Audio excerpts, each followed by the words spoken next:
this book just messed me up. I think it was 5 stars. That was the most absurd thing that I've ever read in my life. Hey, how's it going? My name is Gabby. Welcome back to my channel and welcome to another reading vlog. In this reading vlog, you can expect a very casual, laid-back attempt at a 24-hour readathon that I did with my best friend Brittany. I just went down to her apartment this last weekend and we spent the weekend reading together. Our initial goal was that we were going to try to do like a 24-hour readathon, and I actually started the timer and I started reading a little bit early while I was still here at the house. We were going to be doing 12 hours of reading on each day, but we did a little bit closer to like 10 hours on each day. But the whole goal for me this weekend was that I really wanted to get to a lot of the different horror books that I had on my TBR, as well as some of the romance books, because apparently those are my two moods lately. I'm either in a horror mood or I'm in a romance mood, and there's just no in between. Some books that you'll see me read include Stranger Things Have Happened by Kasie West. This is a romance book that I've been really looking forward to that just came out. I also do end up talking quite a bit about Our Perfect Storm by Carley, as well as In Stormy Weather. And then some horror books that you're going to see me read in this video include this horror novella called Abyss by Binge. This one is a sci-fi horror novella that I've been so curious about. And then also this book that's called The Sorrowstones by Felix Blackwell. This is another horror book that I've been so curious to read because this one's from the same author as Stolen Tongues, which is like one of my favorite horror books of all time. And I actually didn't know this book existed up until a few months ago. I've been getting a lot of comments in my YouTube videos lately with people telling me to read this book. And so I've been really excited to read this one, so I'm finally gonna get around to it in this video. Anyway, thank you for being here. Thank you for clicking on this video. I recently just hit 100,000 subscribers on my channel, which is like such a crazy milestone. So I just wanted to say thank you for that. I wanted to ask you like what you would want to see from me to like celebrate this milestone, because I was thinking maybe like late May or like early June, I might do another video that's like a 100K Q&A type of thing, because it's been so many years since I last did a Q&A. And I actually do have a lot of different life updates and like things that are happening right now that you might want to know about. So I just wanted to throw that out there and say thank you so much for this milestone, because it means the world to me. And thank you for clicking on this video and for watching my content all these years. It really does mean the world to me. But anyway, without any further ado, let's jump into the reading vlog.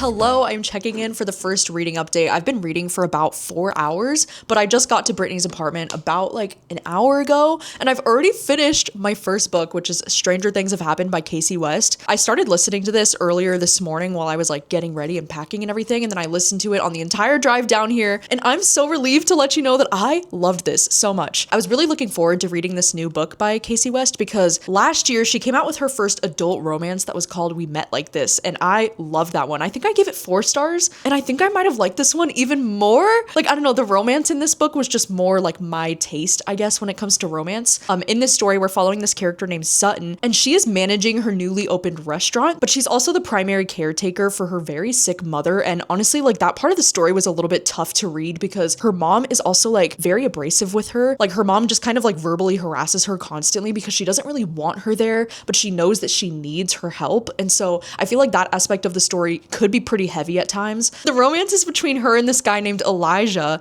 and she just nodded at me with the Elijah. Yeah, Elijah, what a great name, right? So this guy Elijah, he has this brother named what the fuck is his brother's name?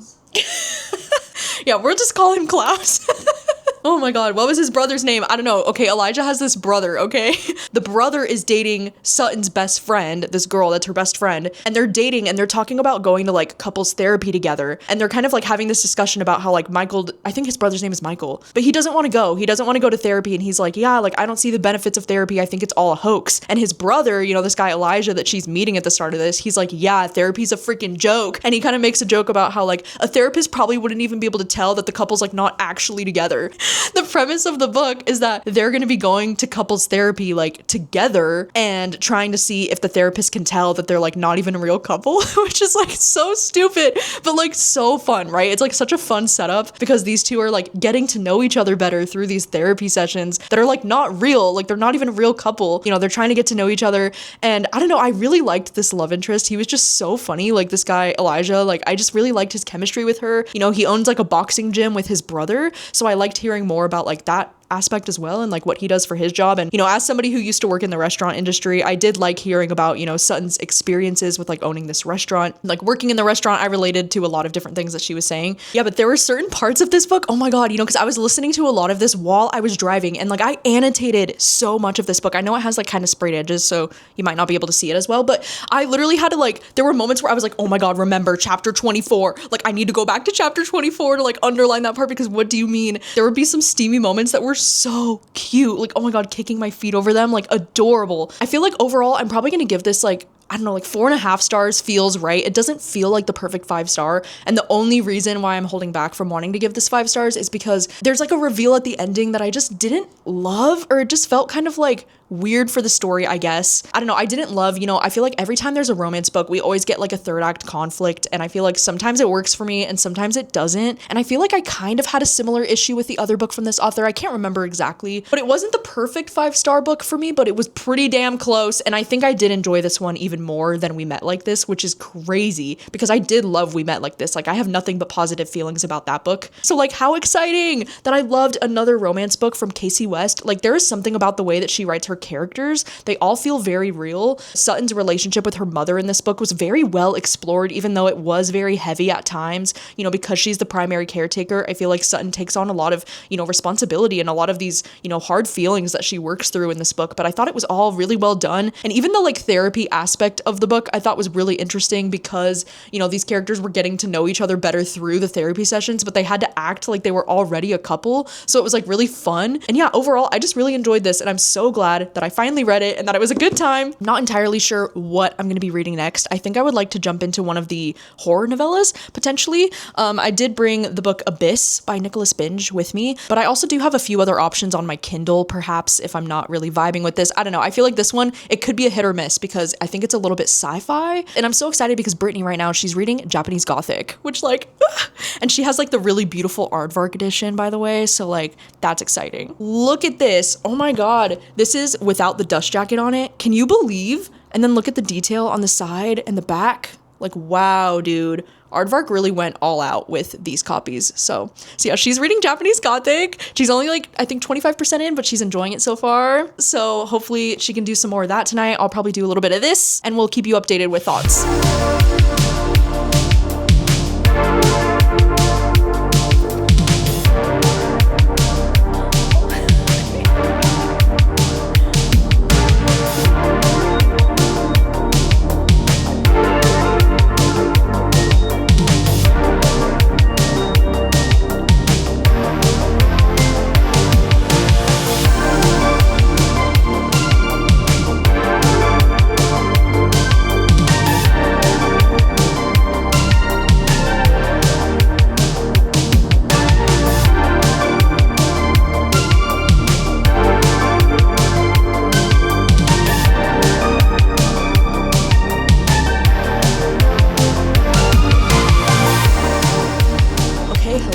I wanted to check in with another reading update because it's about 7:30 at night and we've been reading for a little bit over 7 hours at this point. We did end up door dashing Panda Express tonight, which was such a great idea. That was so good. It's been a long time since I've had Panda, so that was amazing. And I wanted to update you because I have finished reading Abyss by Binge. And I'm really glad that I read this one this afternoon because I was a little bit worried that this was going to be like too heavy on the sci-fi, but it really wasn't. You know, the reason why I was really excited to check out this book is because the back says that this is Severance meets Lovecraft. And I was a little bit nervous about the Lovecraft thing because I feel like sometimes things that get compared to Lovecraft can feel a little bit too fantasy for me at times. But the Severance comparison had me so intrigued. And I definitely understand why this was compared to Severance because honestly, for the first 50 pages, I was like, I feel like I'm watching an episode of Severance or something because we're following this guy named Joe. And right at the start of this book, you know, he gets this new job working for this company and he's kind of feeling nervous about it. And when he goes into the building, like things just seem a little bit weird. There's not a lot of people in the office. Like it almost seems completely deserted. And when he goes to his desk, he just gets assigned these different tasks on his computer that he has to achieve. And then he gets checked in by this like wellness bot that's almost like an AI that keeps asking him like, how are you feeling? Like, how are you doing today?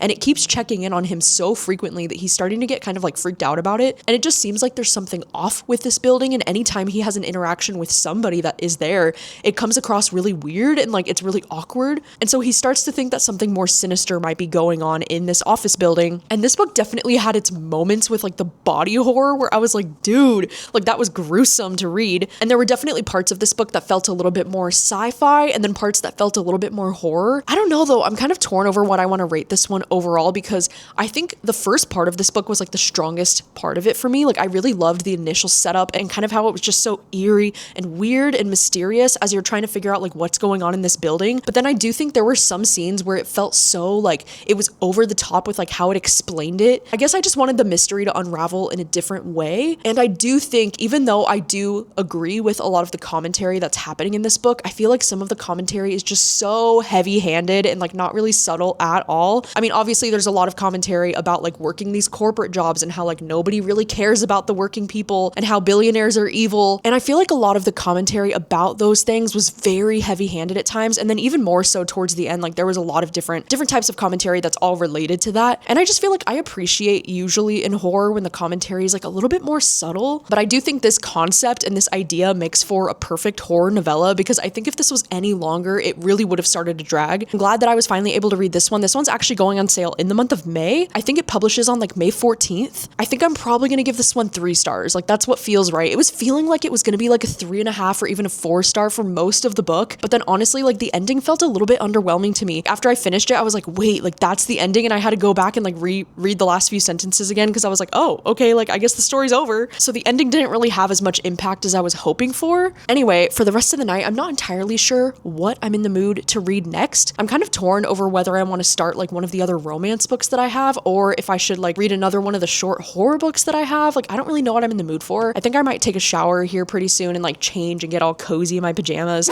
Okay, hello. It is after 9 o'clock at night. I'm checking in with the final update for this evening because I don't have good news for you, unfortunately. I started reading Our Perfect Storm by Carly Fortune and I got 55 pages in. I'm so upset to say this, but like this is a DNF for me. I'm so sorry. I am not liking this at all. I'm actually actively hating it. Like I think if I try to finish this book right now, it's probably going to be a 1-star or maybe a 2-star. And I don't have the energy, you know, like I don't want to be reading a romance that I'm not liking right now. And I'm so upset about this, you know, because I feel like Carly Fortune is an author that like when I read her book Every Summer After, I kind of felt the way that I feel right now. Like I just didn't really like it. I wasn't really vibing with it. And so I thought that this author like wasn't for me. But then last summer when I read One Golden Summer, oh my God, the way that I loved that book so much. Like it was such an easy like 5-star for me. And so I was really looking forward to this new one because I just assumed that I was going to love this the same way that I loved the last book that I read from her. But honestly, like maybe I should have known, you know, like maybe this is on me because this one is a childhood best friends to lovers romance. And that is one of my least favorite romance tropes. I don't know why.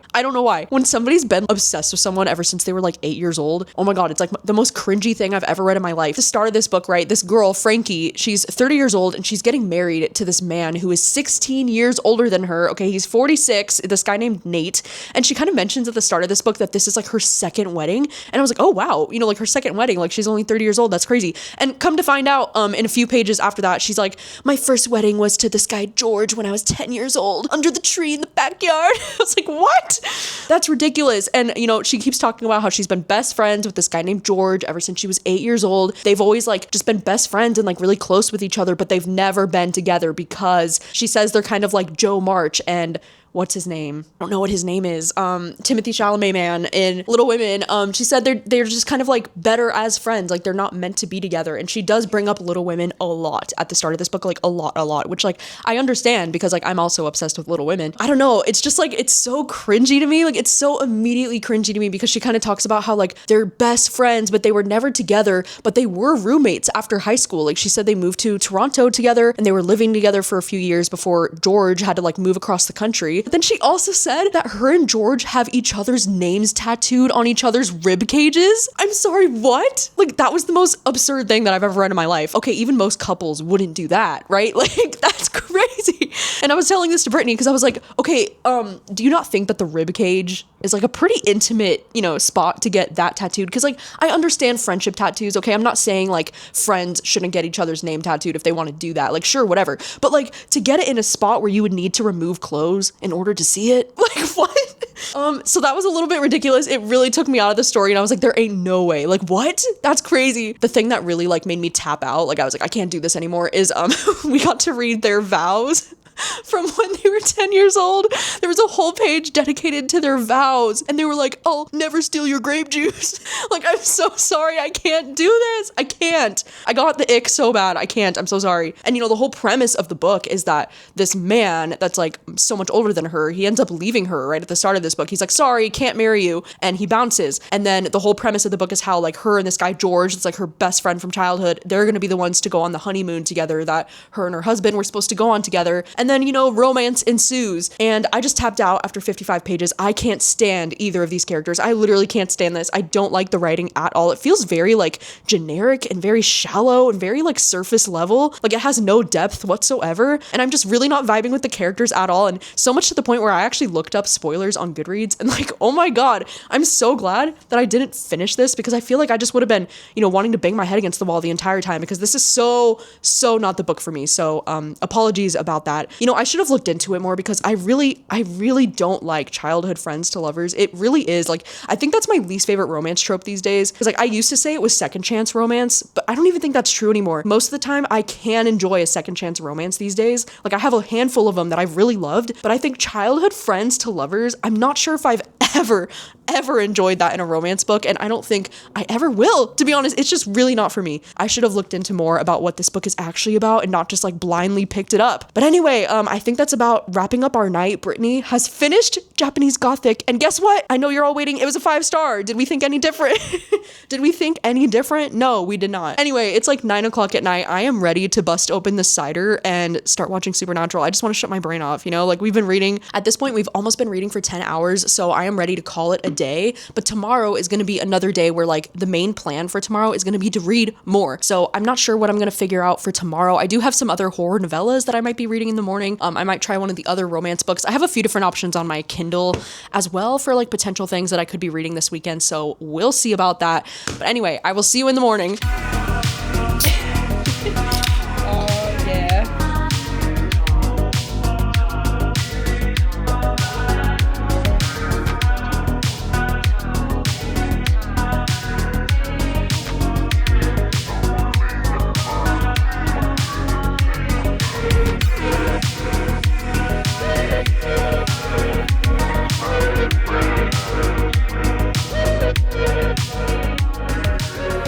Hello, it is now the next afternoon. It's almost about to be 2 o'clock, and we've been reading today for a little bit over 4 hours. This morning, I ended up going and driving and picking up Wood's coffee breakfast for us, and that was so good. And this morning, I've been trying to read a few different things. One of the things I started listening to on audio was Bodies of Work. This one is a horror novella that I was really interested in checking out, but I only got like 10% of the way through the audiobook before I was like, yeah, I don't think that this is the book for me, so I decided to set it aside. I don't know, I found the book to be very strange and almost kind of confusing with like the way that it was being told, because it says we follow this guy named Winston who is a collector of voices, and he has these girls called the Butterfly Girls. The story's kind of like told from the girls' perspective. The way that the story was told was so confusing because it was almost like the girls all like share a consciousness or something. I don't know, I just really wasn't vibing with it, and I guess I just really wasn't in the mood to read about this like old man who like murders these young girls. So instead I decided to pivot to this other horror book that's called The Sorrowstones by Felix Blackwell. And if you were wondering, this one actually is available on Kindle Unlimited. I was actually able to download it to my Kindle for only $5, but it is on Kindle Unlimited if you have that. And this is one that I've been really looking forward to reading because of how much I loved Stolen Tongues by this author. I've always considered that to be like one of my favorite horror books that I've ever read. Right now, I'm about 151 pages into this. I'm 44% of the way through it, and I can definitely see why people are recommending this book to me because, oh my God, this book is horrifying. Like, this is so scary. It's giving me 5-star energy. And something that I actually noticed on the description of this book is that it describes itself as being perfect for fans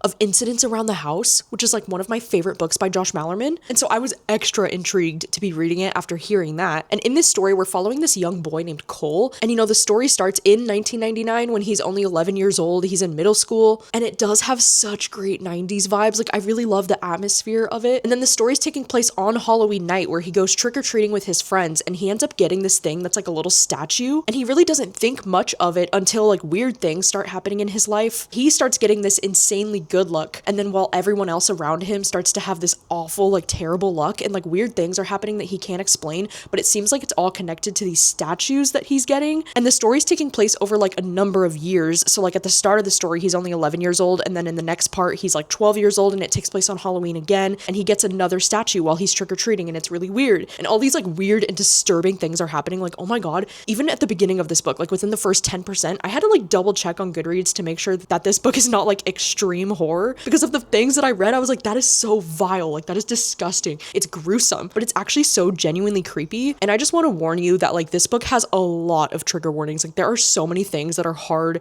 to read in this book. I mean, there are things that are just like kind of awful to read about in general, because you're reading about these teenage boys who are just constantly like harassing each other, you know, like they're making a lot of fat phobic jokes to each other and calling each other a lot of slurs, like that's pretty common. But then there are other things that are really difficult to stomach. Like there's a lot of vomiting scenes, there's a lot of like animal cruelty stuff, particularly with cats and with dogs. I mean, it's not too much like on page stuff, but it's a lot of like stuff that's implied. There is like physical parental abuse and like suicidal thoughts and just like a lot of really, really dark things. You know, like this book is definitely very heavy. It's very gruesome. There's pretty much trigger warnings for almost anything that you could imagine. So it is a bit of a heavy read, but it's giving me such 5-star energy so far, just because the way it's like really getting under my skin. Like I think the concept for this book is so cool. I'm loving like the late 90s, early 2000s vibe as we're following this young boy as he's growing up, and kind of like seeing how these weird statues are like playing a role in his life. It's almost like this curse, or at least that's how the description of the book describes it. It says, one by one, the statues unleash ancient curses that throw the boy's world into chaos. Shadows encroach upon his mind as the people he loves meet hideous ends. It's just such a unique book. I don't think I've ever read a horror book quite like this one, and I'm just really enjoying the writing in it. Like I feel like this author, if there's one thing that I can say about this author, it's that I just love the way that he writes horror. It is so creepy and so grotesque, and like some of the body horror scenes are truly disgusting. Like I had to skim a little bit with my eyes because I was like, damn, but it's going very well. And at this point, I'm almost halfway through. It feels like it could be a 5-star. So right now, like I mentioned, it's just after 2 o'clock in the afternoon, and I think we're gonna head over to Brittany's parents' house. Her parents are actually away in California right now, so we're gonna go check in on her parents' cat that's living over there. And we decided that it would be really nice to like get some fresh air and like maybe go sit outside. Her parents have like a pretty nice backyard area where we could like roll out the blanket and like do some reading outdoors. So I think that's what's gonna be happening this afternoon. And also, Brittany is currently reading the new Riley Sager, The Unknown. She has a NetGalley arc, and I'm so jealous, and I hope that the book's going amazing. She's about 20% of the way in, and she said so far it's giving 5-star energy. And then also, she's currently finishing up Molka on audio by Monika Kim. She's reading all of my favorites this week, I swear. So that's also going very well for her. So hopefully we can have more reading updates later on in the day, but the reading is going very well so far. I cannot complain.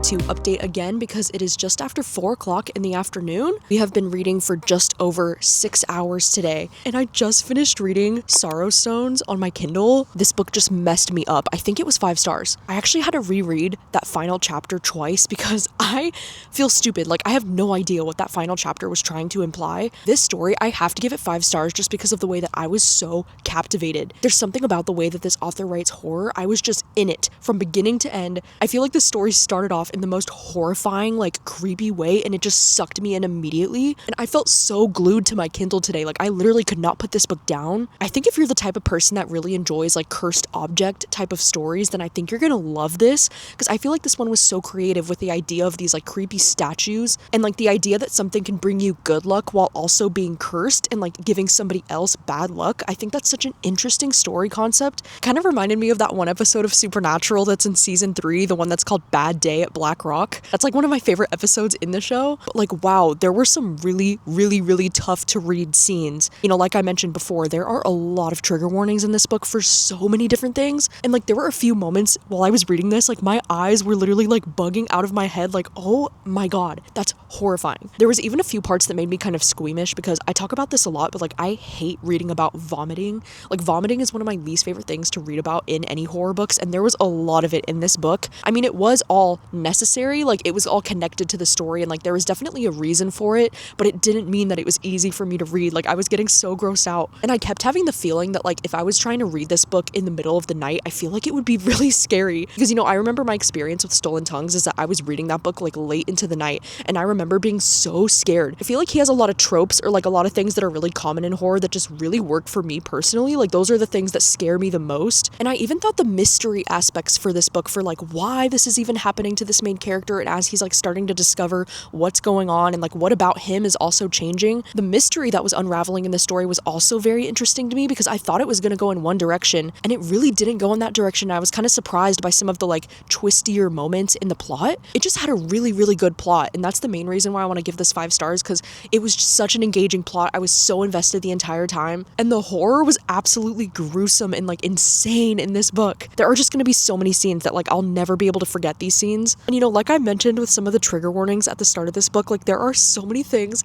this character experiences that like, there was one scene that was making me extremely uncomfortable, and it involved this main character and his teacher, and I was like, please, oh my god, I was really hoping they wouldn't take it any further than they did. It was just so unsettling and so disturbing. I really liked the way too that there was a lot of different artwork that was included like throughout the book. When you reach a different part of the book, there would be artwork included in between the parts, which I thought was really cool, really creative, and like this cover is so terrifying. Like, I will see this face in my dreams. But wow, overall, I am so impressed. Like, this book was even better than I was imagining that it would be. And I don't think that this book reads too young, by the way, you know, because at the start of this book, the character is only 11 years old at the start of this book, and then it does follow over a period of different years, and the story ends when he's like still a teenager. I don't think that this story reads very young at all. Like, if that's something that you're nervous about, I'll just never be able to stop thinking about this book. Like, truly, I'm just so glad to have a new 5-star favorite horror that I can highly recommend. Like, that feels so good. And the fact that this author had 2 5-star horror books for me now, like, okay, Felix Blackwell, that's impressive. Anyway, it's nearly 4:30 in the afternoon at this point. I think we're about to wrap things up here at the house, and I think we're gonna go pick up dinner somewhere before we head back to the apartment. I'm not entirely sure what I'm in the mood to read next after this book. Like, to be honest, I feel like I might get a little bit of a book hangover after this one. I don't really know if I'm in the mood to read more horror tonight, or if I'd rather read a romance.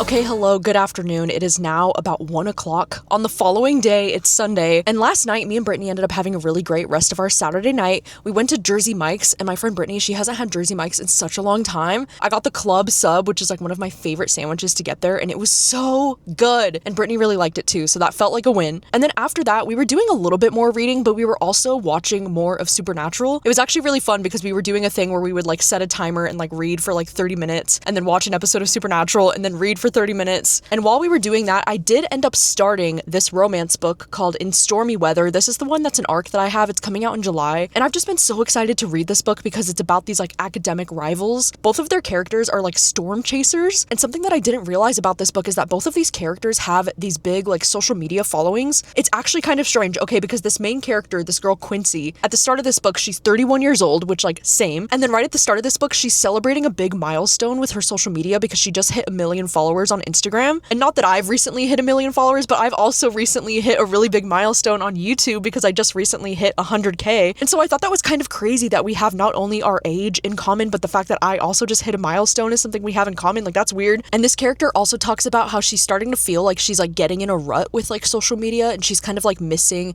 the days when it felt more simple and when it wasn't really as much of a job, which is also something that I'm kind of relating to right now with like the feeling of burnout. So I was like, wow, I was not expecting this character to be so immediately relatable. And I didn't realize that not only is Quincy, you know, like she has a social media that's all revolved around like weather and like storms, but then also the love interest, he's this guy named Sebastian, and he also has a really big social media following, and his social media is all related to storms and weather as well. And he has like 5 times the amount of followers that she does apparently. And he's also her best friend Mia's brother. And so she's known him for a long time, and they've always had this kind of like rivalry because they do kind of similar things. And then this book is taking place during hurricane season in Florida. Florida when they're going to be like covering a lot of these big storms that are happening and they're going to be like having to work together. I really do like the vibes of this so far just because I'm immediately finding both of the characters to be pretty relatable to me, at least in terms of like how they're viewing their social media. I definitely find to be very relatable, and I feel like some of the banter has been really well written, but there are some aspects of the writing that I'm finding to be like a little bit cheesy. I don't know, but I'm definitely planning on reading this one over these next couple of days. I think I'm going to take my time with this one. So if you want to hear all of my thoughts on this book, I'll probably be talking about it later this month in my May wrap up. But I think that just about wraps up this little weekend reading vlog. Brittany did end up finishing Molka, by the way, if you were wondering, and she gave it 5 stars, which is so exciting. She's had a really great weekend lined up with the horror books. I'm so excited that she finally read Molka and Japanese Gothic because those were 2 books that I also gave 5 stars and really loved. So it was really exciting to see her read those and love them just as much. Anyway, thank you so much for watching a fun little weekend reading vlog. I really do appreciate it. I know that I had a great time reading a lot of new horror and romance things, and I also did find a new 5-star favorite, so like that's amazing. Thank you so much for watching. If you've read any of these books, please do let me know your thoughts on them, and I'll see you next time with another video. Bye.